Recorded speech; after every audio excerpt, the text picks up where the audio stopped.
Thank you, Deputy Commissioner Brooke Doyle, and our sponsor, Senator John Keenan and Representative Randall Hunt, for your leadership and support of mental health services. One more final applause for them. Thank you again for all that you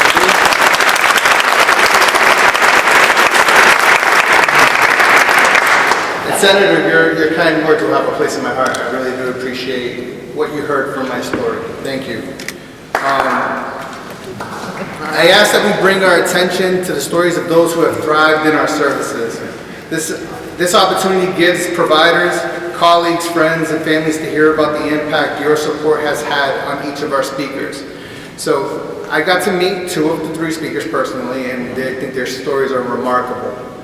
I'm hopeful that they will plant a seed in your heart to either continue doing the work that you're doing, feel inspired, feel encouraged to go and really deliver the support that is needed for these individuals to achieve the goals of what they're trying to get, whether if it's getting a job or getting housing or restoring the chaos that's going on in a family household. So I'm going to introduce our first speaker, and I apologize with any of the speakers if I say your last name wrongly. So our first speaker is Ms. Maynard. She receives services from Community Counseling for Bristol County, Adult Community Clinical Services. She has faced challenges in her life, including living with mental illness. In her recovery, getting her own apartment with the assistance of DMH rental subsidy has made a significant difference in her life that has enabled her to pursue her goals that are important to her. Now, this is a woman who is super busy, and I'm hoping that her story captivates you. Please welcome with me, Kayla Maynard.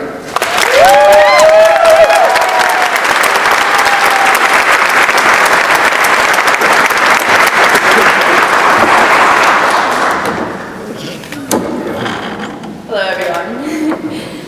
My name is Kayla. I would like to begin with expressing my gratitude for the recognition in my progress in recovery. My journey and struggle with mental health began when I was 15 years old. Prior to that, I had always been a loving but rebellious child, not having grown up with much discipline and structure. DCF was involved in my family since I could remember. When my mom was diagnosed with stage 4 cervical cancer, my mental health declined rapidly. I developed an eating disorder to cope that would consume my thoughts for the following 7 years. My mother passed in January of 2010 when I was a junior in high school. My relationship with my father was always strained, even before my mother's passing, but after it was unbearable to live together under the same roof, resulting in moving in with a friend senior year of high school. In fall of 2011, I attended Curry College. Almost immediately, I started experiencing symptoms of mania, unbeknownst to me at the time. I had my first psychotic break at college, and within the first semester, had to drop out. This is when I received my bipolar I diagnosis. In 2016, I made the mistake that is commonly made by people in the mental health community. I went off my medication. It was no longer working for me, causing me to have many unwanted side effects. Instead of communicating with my prescriber that the medication was no longer working, I stopped taking it altogether. It was a hard truth for me to accept that I will not be able to function without medication. I was 23 at the time. Rapidly, my mental health began to decline once more. It was a snowball effect. Not only was I struggling internally, my environment was chaotic and violent as well, agitating and amplifying my symptoms. I too became chaotic and violent. This led to a series of hospitalizations and eventually my incarceration. At one of my lowest points, I was homeless on the streets of Boston. Recovery is not linear and consists of many failed attempts before one actually does so. This is a key element that I cannot stress enough to always try. I have been in full recovery since August 2019.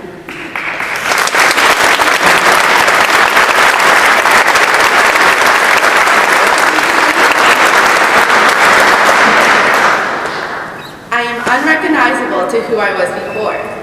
Once I dropped the victim's mentality and stopped spreading blame, I was able to see a change. I now have my license, a car, work 2 jobs, attend college, have fulfilling relationships, and live independently on my own.